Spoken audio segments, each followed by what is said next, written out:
It started like any other day at Acme Galvanizing. Until just before 8 when a fire ignited some propane tanks.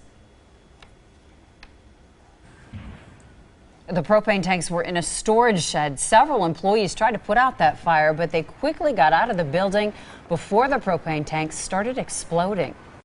The guy who was filling the propane tanks made it out, and everybody else got away from the fire and out of the building before anything, really started blowing up. The company has been around since 1919. It is not clear when it will reopen for business. Ferrell Gas, the company that refills the propane tanks, has had an incident like this happen before. According to OSHA, back in 1990, one person was killed, 2 injured, and when a tanker truck unloading propane exploded. Investigators are still trying to find out what caused today's explosion. Acme Galvanizing also had a fatal accident back in 2011. A construction worker is expected to be okay after falling 15 to 20 feet into a trench. Authorities say the 29-year-old lost his footing while installing a new sewer line in Summers. He hurt his shoulder but is expected to be okay. The man accused of shooting 2 police officers in Ferguson, Missouri, says he was not targeting police.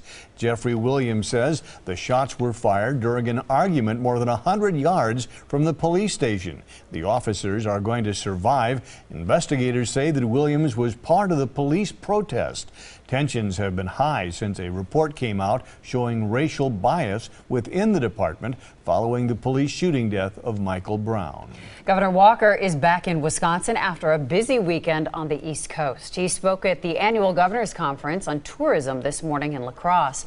The governor made stops in New Hampshire and Washington, D.C. over the weekend. He says an official decision on a presidential run is still months away. Time now to get a check on the forecast. Cooling things off, here's Chief Meteorologist John Milan.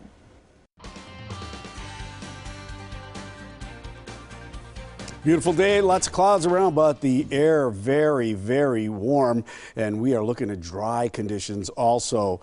Dry days continue on for us. Let's check it out. We have not seen any precipitation here in 13 consecutive days. Last time we saw anything was 3.5 inches of snow that hit on March 3rd. Also, today was the warmest day of the year. Our high temperature hitting 70 degrees. First time we've hit 70 in 2015, and the first time we've seen 70 degrees or warmer since the 75 back on October 27th of 2014. So it has certainly been a long time. The jet stream has been nice, and up there in Canada and to the west, all that warm air keeps pouring in to the Midwest. But remember, the jet stream was from the northwest through much of February. Well, here it comes again, and it will be like that for the remainder of this week and right on into the upcoming weekend. So watch the temperature start to drop.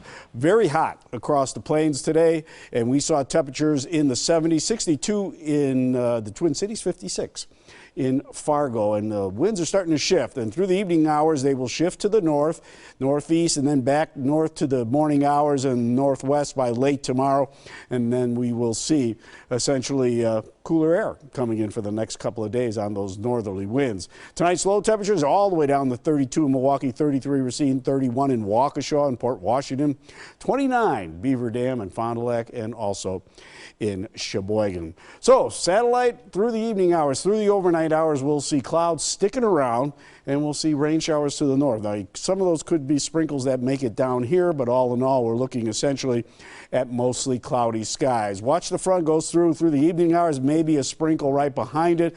High pressure then rolls in for the next couple of days, and it brings in the cooler air, and that cooler air will stick around right through the week with only weak chances of any kind of rain or even a rain-snow mixture moving in. Tonight, mostly cloudy, 31, turns colder through the late evening hours on strong northerly winds. For tomorrow, we'll see some sunshine, sunny to partly cloudy. We'll call it breezy and only 44 degrees. And then right on into Wednesday, more sunshine, but again, those northeast winds keep it seasonal right at 43. Your Storm Team 4 7-day forecast. 40s again on Thursday with sunny to partly cloudy skies. The warmest day over the next few will be Friday when we see some sunshine and 50 degrees. And then right on into the weekend, another cold front rolls through. Sunshine and 42 on Saturday and all the way down to 36 for a high on Sunday.